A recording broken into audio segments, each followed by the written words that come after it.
ഞാൻ 4ാമത്തെ ദിവസം ചർച്ച ചെയ്തത് റിപ്പോർട്ട് ചെയ്തിട്ടുണ്ടല്ലോ അല്ലേ, 5ാം ദിവസം ഉണ്ട്. അപ്പം ഞാനിത് 2ാം തവണയാണ് ഞാൻ വിളിക്കുന്നത്. നേരത്തെ സ്റ്റേറ്റ് മിഷൻ വിളിച്ചു.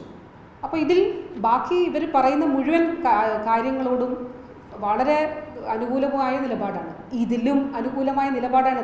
നിങ്ങൾക്ക് തരില്ല, ഞങ്ങൾ ഇത്രയും തന്നിട്ടുണ്ടല്ലോ, തരില്ല എന്ന നിലപാടില്ല.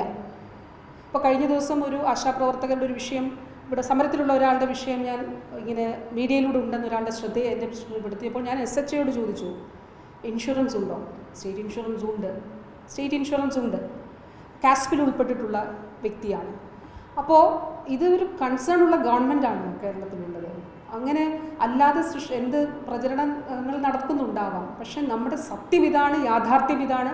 38ാമത്തെ ദിവസം അല്ല, 4ാമത്തെ ദിവസം ചർച്ചയ്ക്ക് വിളിച്ചു. 4ാമത്തെ ദിവസം, 5ാമത്തെ ദിവസം മന്ത്രിതലത്തിൽ ചർച്ച നടത്തി. അന്നും വളരെ ഇതായിട്ട് ഞാൻ അവരോട് അഭ്യർത്ഥിച്ചു, ഇന്നും അഭ്യർത്ഥിച്ചു, ദയവായിട്ട് നിങ്ങൾ കേൾക്കണം, ദയവായി ഇതിൽ ഈ 2 കാര്യങ്ങളുമാണ്. 21,000 രൂപ എന്നുള്ളത് ഇപ്പോൾ ഉള്ളത് 21,000 രൂപ ആയിട്ട് വർദ്ധിപ്പിക്കണം. അതോടൊപ്പം ഇപ്പോൾ അതിലൊരു കാര്യമുള്ളത്, ഇപ്പോൾ നമ്മൾ ലിസ്റ്റ് കൂടി ഉണ്ടായിരുന്നു. ഒരു ദിവസം ഫീൽഡിൽ പോകുന്ന ആശാപ്രവർത്തകയ്ക്ക്, ഒരു ദിവസം അല്ലെങ്കിൽ 2 ദിവസം ഫീൽഡിൽ പോകുന്ന ആശാപ്രവർത്തകയ്ക്ക് 10,000 രൂപ എൻഷ്യൂർഡാണ് ഈ മാനദണ്ഡങ്ങൾ കൂടി പിൻവലിച്ചതോടുകൂടി. അതായത് 7,000 രൂപ ഓണറേറിയം, 3,000 രൂപ ഫിക്സ്ഡ് ഇൻസെൻറ്റീവ്. ആ ഒരു ലിസ്റ്റ് കൂടി ഇതിൻ്റെ ഭാഗമായിട്ട് ഉണ്ട്.